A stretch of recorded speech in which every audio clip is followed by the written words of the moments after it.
Magandang gabi sa ating lahat. Ngayon ay pagbubulay-bulayan natin ang talata ng Psalm chapter 119 verse 60, the promptness of obedience.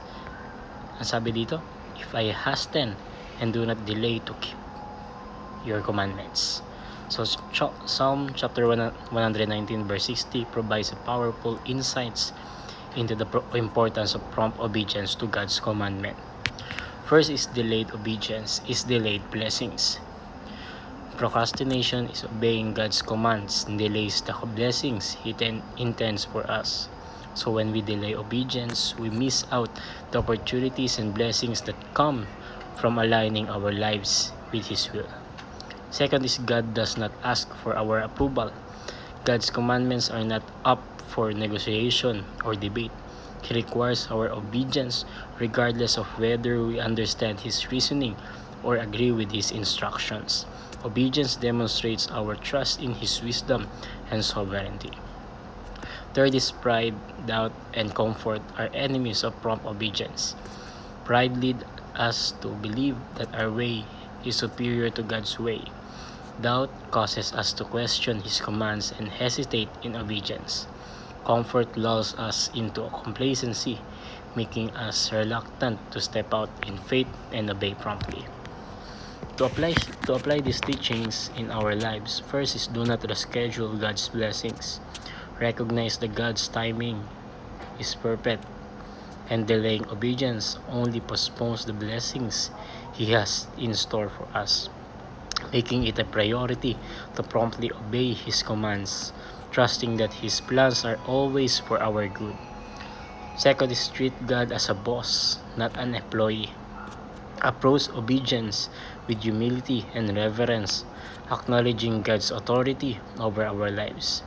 Instead of trying to negotiate or delay obedience, submit to His will wholeheartedly, recognizing Him as the ultimate authority in our lives.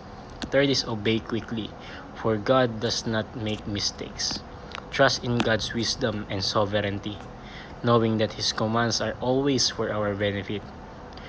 Avoid second-guessing or hesitating in obedience, and instead obey promptly, confident that God's ways are higher than our own. So our discussion is healing and restoration. So delaying obedience prolongs the pain and tension in the relationship, hindering the possibility of healing and restoration. So by obeying promptly, the individual opens the door to reconciliation and opportunity for God to mend broken bonds. Second is spiritual growth. Obedience fosters spiritual growth and maturity by stepping out in faith and obeying God's promptings. Individuals demonstrate their trust in His guidance and sovereignty.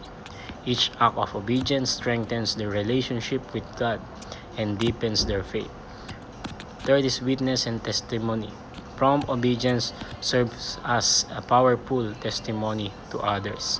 When people observe someone responding immediately to God's prompting, it demonstrates authenticity and sincerity in their faith.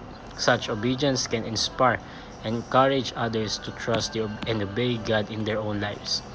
Fourth is avoiding regret. Delaying obedience often leads to regret.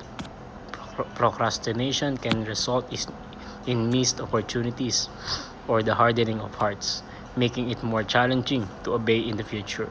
By obeying promptly, individuals avoid the pain of regret and position themselves to walk in God's blessings and purposes. In summary, prompt obedience to God's promptings is vital for experiencing healing, growth, and fulfillment in our lives. It aligns us with God's will, testifies to His faithfulness, and opens the door to His blessings.